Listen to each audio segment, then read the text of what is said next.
নমস্কার। যুক্তি তর্ক সঙ্গে অর্কই আপনাদের স্বাগত। আপনাদের সঙ্গে আমি অর্কপ্রভ সরকার।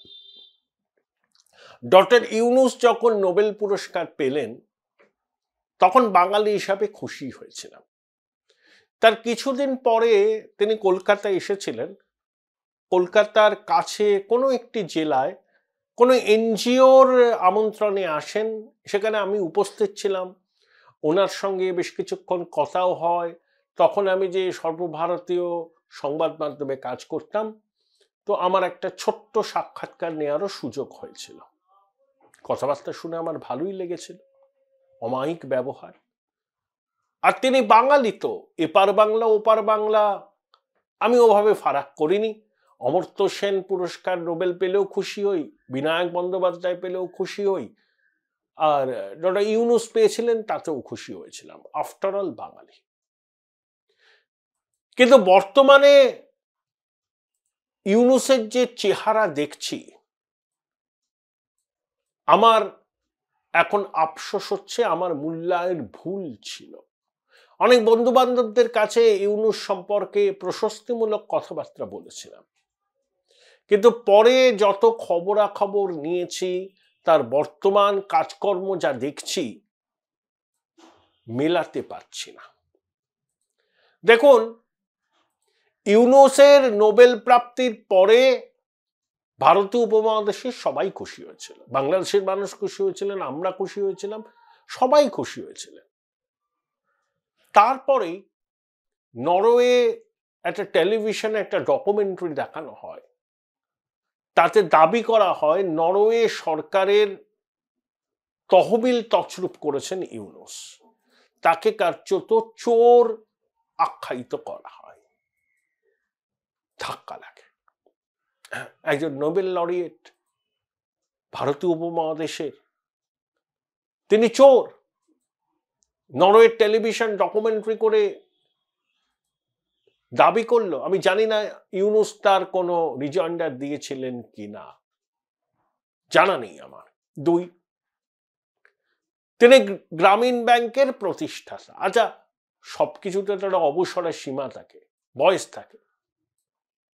বাংলাদেশের আইন অনুযায়ী 65 বছরে আপনাকে অবসর নিতে হবে, কিন্তু ইউনূস 75 বছর বয়সেও গ্রামীণ ব্যাংকের ম্যানেজিং ডিরেক্টরের পদ ছাড়তে চাইছিলেন না।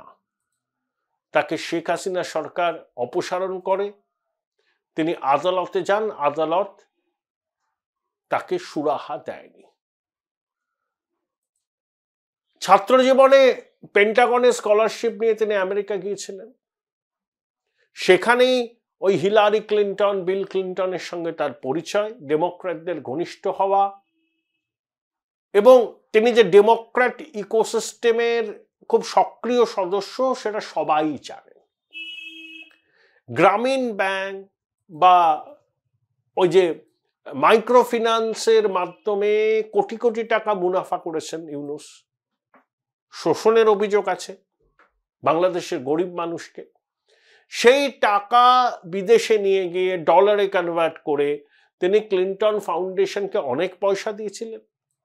2016 হিলারি ক্লিন্টন যখন ট্রাম্পের বিরুদ্ধে প্রতিদ্বন্দ্বিতা করেন, তখন হিলারি ক্লিন্টনকে ফান্ডিং করেছিলেন ইউনূস এই গ্রামীণ ব্যাংকের টাকা নিয়ে।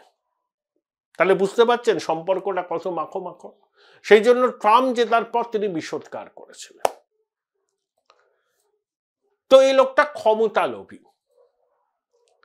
যখন গ্রামীণ ব্যাংক থেকে শেখ হাসিনা ইউনূসকে সরালেন, 75 বছর বয়সেও তিনি ক্ষমতা থেকে সরতে চাইছিলেন না। শেখ হাসিনা অনেকবার বলেছেন, এটা কোনো গোপনীয় ব্যাপার নয়, এক্সক্লুসিভ ব্যাপার নয়, যে হিলারি ক্লিন্টন তখন সম্ভবত বিদেশ সচিব ছিলেন ওবামা প্রশাসনে, ফোন করে হাসিনাকে হুমকি দিয়েছিলেন যে ইউনূসকে কেন পদ থেকে সরানো হলো। আমেরিকার ডিপ স্টেট খুব সক্রিয় বিভিন্ন জায়গায়। ডেমোক্র্যাট প্রশাসনের ক্লিন্টন লবি, তাদের পেয়ারের লোক ইউনূস। আমেরিকার ডিপ স্টেট হাসিনাকে শিক্ষা দিতে চেয়েছিল, সেই কাজে আপাতত তারা সফল। ইউনূস বিদেশে বসে এই অভ্যুত্থানকে সব রকম ভাবে সহায়তা করেছে, টাকা পয়সা দিয়ে, পরামর্শ দিয়ে। আমেরিকার ডিপ স্টেট এদের সঙ্গে ছিল, ডেমোক্র্যাট ইকোসিস্টেমের ডিপ স্টেট। না হলে ন্যাটো বাহিনীর বুলেট পায় কখনো যারা আন্দোলন করছেন, যাদের দেহে গুলি লেগে মারা গেছেন?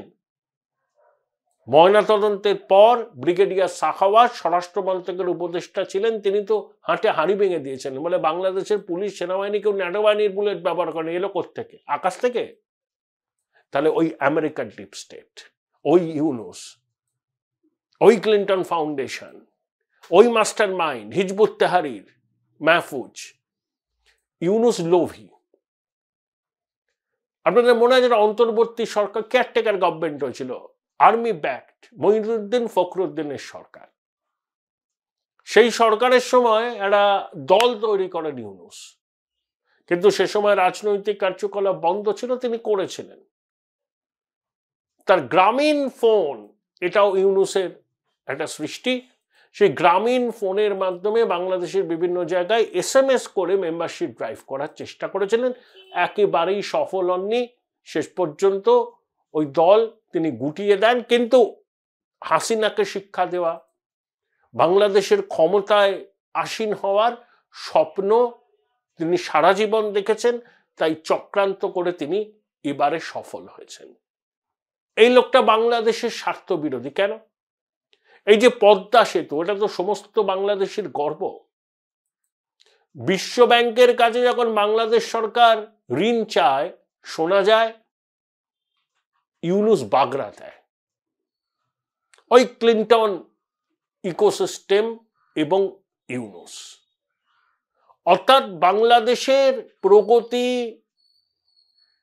যাতে না হয়, যাতে হাসিনা কৃতিত্ব নিতে না পারেন, তার জন্য এই লোকটা সদা সক্রিয় ছিল।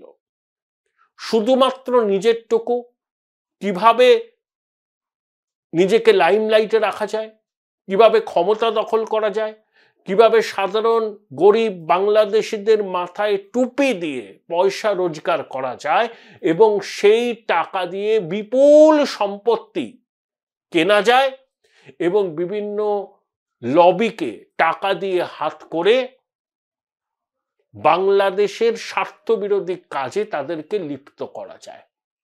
Join Indian Institute of Hotel Management now. Right choice, right decision. এটাই ছিল ইউনুসের একমাত্র লক্ষ্য। জীবন সায়ান্নে এসে ইউনুস তার স্বপ্ন সফল করতে পেরেছে। সে প্রধান উপদেষ্টা, যদিও অসাংবিধানিক সরকার, এই পদের কোনো সাংবিধানিক ভিত্তি নেই। এখন বাংলাদেশের মুদ্রাস্ফীতি 20%, 30% বেকার, তার মধ্যে শিক্ষিত বেকারের সংখ্যা অনেক। 5000টা খুনের ঘটনা ঘটেছে অগাস্টের পর থেকে। বাংলাদেশে প্রতিদিন চুরি, ছিনতাই, রাহাজানি, মব জাস্টিস লেগেই আছে। সাধারণ মানুষ সন্ধ্যাবেলা আর ঘরের বাইরে বেরোতে চাইছেন না। বাবা মারা ছেলে মেয়েদের বলছেন বেরোস না, বেরোলে তাড়াতাড়ি চলে আয়। সমাজ মাধ্যমে কেউ কোনো পোস্ট করতে ভয় পাচ্ছেন, যদি সেই পোস্টটা শাসক দলের বিরুদ্ধে যায়, এই জঙ্গি জিহাদিদের বিরুদ্ধে যায়, খুনের মামলায় ফাঁসিয়ে দিতে পারে, অস্ত্র মামলা, বিস্ফোরক মামলায় ফাঁসিয়ে দিতে পারে। কারণ জঙ্গি জেহাদিরা কোনো রকম বিরুদ্ধ মত সহ্য করতে পারছে না। তারা জানে জনসমর্থন তাদের দিকে নেই। সেনার একটা অংশ, জঙ্গিদের একটা অংশ, এবং ভয় দেখিয়ে মব জাস্টিস করে বেআইনি অস্ত্রের মজুদ ভান্ডার বাংলাদেশ জুড়ে সেটাকে হাতিয়ার করে সাধারণ বাংলাদেশের মানুষের প্রতিবাদের কণ্ঠস্বরকে তারা রুদ্ধ করতে চাইছে। এবং এই মুহূর্তে নির্বাচন না করে এই সরকারকে স্থায়ী করতে চাইছে, যাতে জঙ্গি জেহাদিদের যে এজেন্ডা আছে সেই এজেন্ডা ইউনুসকে সামনে রেখে পূর্ণ করা যায়। এবং ইউনুস ক্ষমতার লোভে চোখ বন্ধ করে জঙ্গি জিহাদিদের কার্যক্রমকে সমর্থন করছে।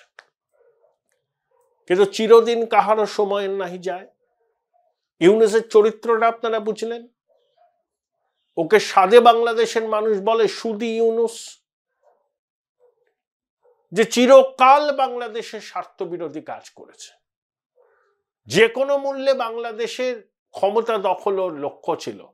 সহজ উপায়ে গণতান্ত্রিক পদ্ধতিতে পারেনি, চেষ্টা করেছিল, দল করেছিল, রণেবঙ্গ দিয়েছে।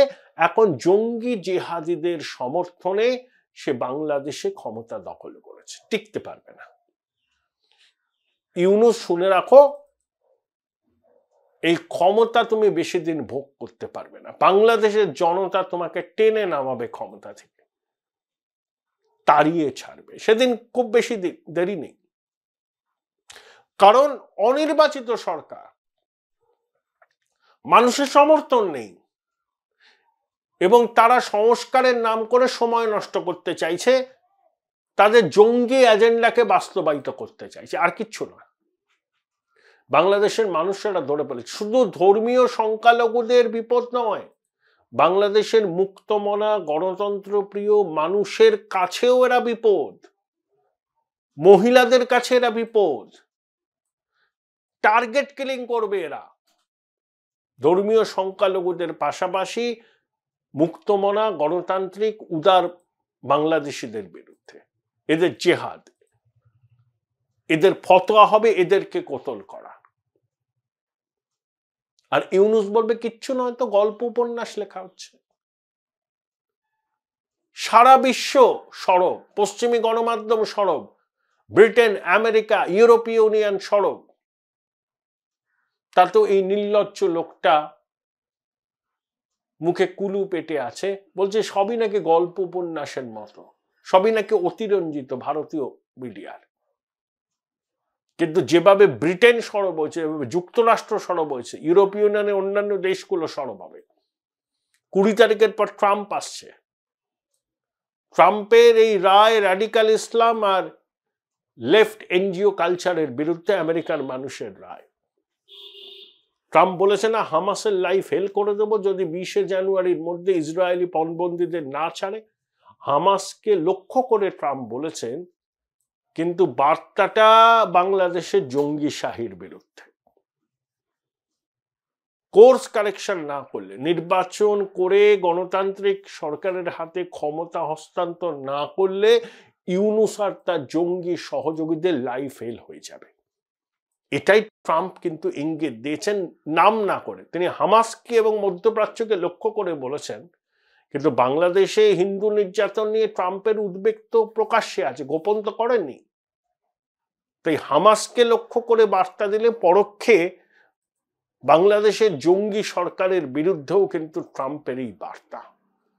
অতএব ইউনূস বাক্স প্যাটরা গোছান, প্যারিস যান, টিকতে পারবেন না।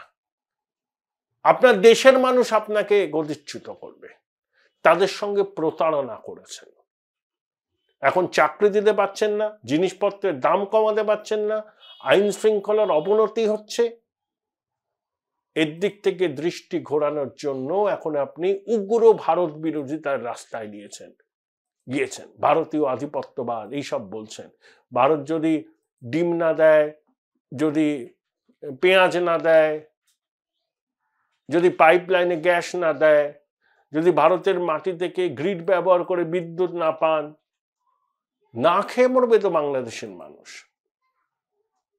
আর ভারতীয় আধিপত্যবাদ, জঙ্গিদের ধর্মপিতা আসিফ নজরুল, ইউনূস ক্যাবিনেটে নিষিদ্ধ জঙ্গি সংগঠন হিজবুত তাহরিরের মাতব্বর মাহফুজ, এরাই তো এই সরকারের চালিকা শক্তি। আসিফ নজরুল বলেছে না, ভারত যেন বুঝে নেয় এরা শেখ হাসিনার বাংলাদেশ নয়। আসিফ নজরুলকে বলতে চাই, জঙ্গিদের ধর্মপিতাকে, আমরা জানি তো এটা শেখ হাসিনার বাংলাদেশ নয়, এটা জঙ্গিদের বাংলাদেশ, এটা আইসিসের বাংলাদেশ, এটা হিজবুত তাহরিরের বাংলাদেশ, এটা আনসারুল্লাহ বাংলার বাংলাদেশ। 6ই ডিসেম্বর ভারত উপমহাদেশের রাজনীতি এবং সামাজিক প্রেক্ষিতে এক গুরুত্বপূর্ণ দিন। এটাকে আপনি গণতন্ত্রের কালো দিন হিসাবে দেখবেন, ধর্মনিরপেক্ষতার কালো দিন হিসাবে দেখবেন, না শৌর্য দিবস হিসাবে পালন করবেন, সেটা আপনার ব্যক্তিগত অভিরুচির বিষয়।